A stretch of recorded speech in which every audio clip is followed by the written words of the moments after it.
কোরবানির গোশত 3 দিনে বেশি রাখা জায়েজ আছে কিনা?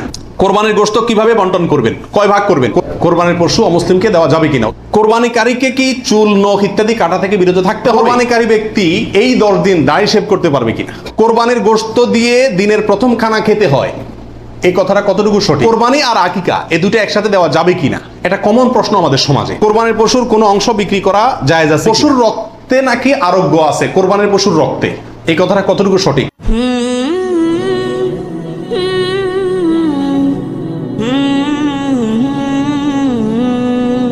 কোরবানির গোশত 3 দিনে বেশি রাখা জায়েজ আছে কিনা? উত্তর হলো জায়েজ আছে। 3 দিনে বেশি রাখা যাবে না এমন কোনো কথা নাই।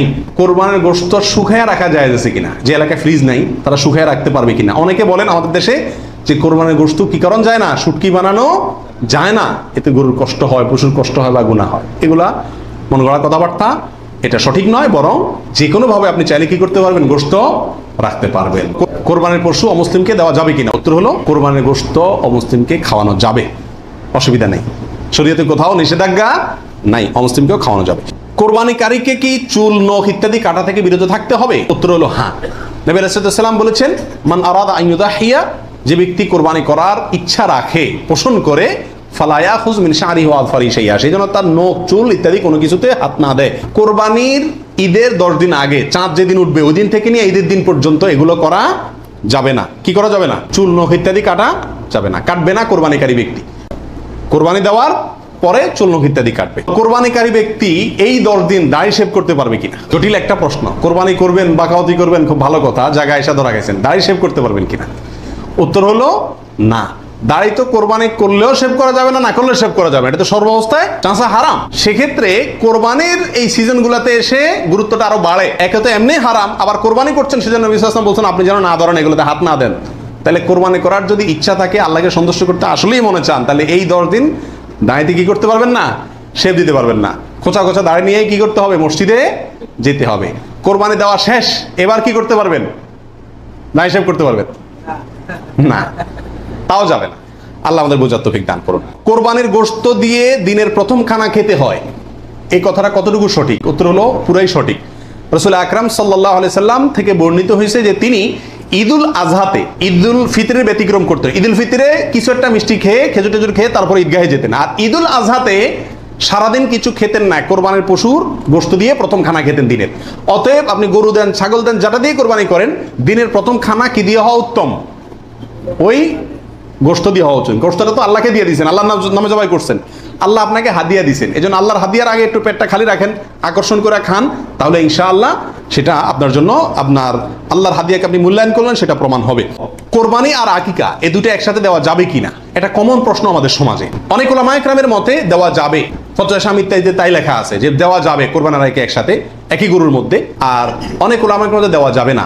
দেওয়া যাবে না এর ভিতরে আপনার পাকিস্তানের খুব নামকরা মুফতি ছিলেন মুফতি রশিদ আহমদ রাহিমাহুল্লাহ, আহসানুল ফতোয়ার লেখক। তিনি হানাফি মাযহাবের বড় উলামা ইকরামের মধ্যে থেকে তিনি কঠোরভাবে এর বিরুদ্ধে করেছেন এবং বলেছেন কোন অবস্থাতেই কোরবানি আর আকিকা একসাথে মিক্স করা যায় না, উচিত না। কারণ কোরবানি একটা ইবাদত, আকিকা আরেকটি ইবাদত। আর তাছাড়া গরু এক অংশে একাধিক ব্যক্তি দিতে পারবে, এটা কোরবানির ক্ষেত্রে নবী সাল্লাল্লাহু আলাইহি ওয়াসাল্লাম বলছেন, আকিকার ক্ষেত্রে বলেন নাই। সেই জন্য কোরবানি এবং আকিকা পৃথক হওয়া উচিত। একই দিনে হতে পারে, কিন্তু গরুর অংশে কোরবানির না, এই আকিকার কারণ নামের অংশ থাকা উচিত না। এই মতটা বেশি শক্তিশালী এবং বেশি সতর্কতামূলক। কোরবানির পশুর কোনো অংশ বিক্রি করা জায়েজ আছে কিনা, চামড়ার ক্ষেত্রে এই কথা চলে আসছে অনেকাংশে, তাও পৃথক করে বলতে হয় যে না, কোরবানির পশুর গোশত, হাড্ডি, বুড়ি কোনো কিছু বিক্রি করা যিনি কোরবানি করছেন তার জন্য জায়েজ নাই, উচিত নাই। তবে যাকে আপনি দান করছেন গরিব মানুষ, সে যদি নিয়ে আবার বিক্রি করে দেয় তার জন্য কি আছে, জায়েজ আছে। কোরবানির পশুর চর্বি অথবা হাড্ডি এগুলো বিক্রি করার একটা প্রথা আছে আমাদের, সেটা করা যাবে না। কোরবানির ঈদের আমি খেয়াল করছি ভ্যানালারা বাইর হয়, অতিরিক্ত চর্বিগুলো আছে এগুলো কেজি দরে কিনে, হাড্ডি কিনে এগুলাকে বিভিন্ন কাজে ব্যবহার করা হয়। তো আমাদের জন্য এগুলো বিক্রি করে নিজে খাওয়ার তো প্রশ্নই ওঠে না। যদি বিক্রি করে ফেলেন তাহলে এটা দান করে দিতে হবে গরিবকে। আর বিক্রি না করে ওটা হয় এমনি আল্লাহর রাস্তায় কাউকে দিয়ে দিবেন, আর না হলে নিজে খাবেন, ব্যবহার করবেন, বিক্রি করবেন না। কোরবানির গোশত কিভাবে বন্টন করবেন, কয় ভাগ করবেন, এর উত্তর হলো কোরবানির পশু 3 ভাগে বন্টন করা উলামা ইকরাম মুস্তাহাব বলেছেন, কিন্তু কোন হাদিসে এর ক্ষেত্রে আলাদা করে এভাবে নির্দেশ করা হয় যে 3 ভাগে করতে হবে। আল্লাহ কোরআনে বলছেন যে ফাকুলু মিনহু, তোমরা কোরবানির পশু থেকে নিজেরা খাও, ওয়া তাইমু আল কানিআ ওয়াল মুতাররা, ধনী গরিব সবাইকে দাও। তাহলে ধনী গরিব দুই ভাগকে দাও, আবার নিজে খাও, তিনটাই হয়ে গেল এখানে। এর থেকে তিন ভাগ মোটামুটি ভাবে ইঙ্গিতে বোঝা যাচ্ছে, কিন্তু এটা কোনো জরুরি কিছু না। আর সহিহ মুসলিম হাদিসে আছে নবী সাল্লাল্লাহু আলাইহি ওয়াসাল্লাম বলেছেন তোমরা নিজেরা খাও, আবার রেখেও দাও, আবার দানও করো, অর্থাৎ তিনটা করা যাবে। আবার সহিহ মুসলিম আরেক বর্ণনায় আছে তোমরা খাও এবং মানুষকে খাওয়াও। তাহলে বোঝা গেল নিজে খাওয়া অন্যকে দান করা সবগুলাই উত্তম এই কোরবানির গোশতের ক্ষেত্রে। পশুর রক্তে নাকি আরোগ্য আছে, কোরবানির পশুর রক্তে, এই কথাটা কতটুকু সঠিক? কোন কোন এলাকাতে আমি নিজের চোখে বহুবার দেখার দুর্ভাগ্য হয়েছি, অনেকে দেখা যায় কোরবানির পশু জবাই করার সময় রক্তগুলা একটা বাড়িতে করে নিয়ে যায় গরম গরম, এরপরে নিয়ে পোলা পাইনরে খাওয়ায়। এটা খাওয়াইলে বলে অনেক রোগ বালাই ভালো হয়। বুঝাচ্ছে কথা? এটা সম্পূর্ণ কুসংস্কার। কোরবানির পশুতে কোনো আরোগ্য নাই, এটা ভুল ধারণা, এটা থেকে বেঁচে থাকা উচিত।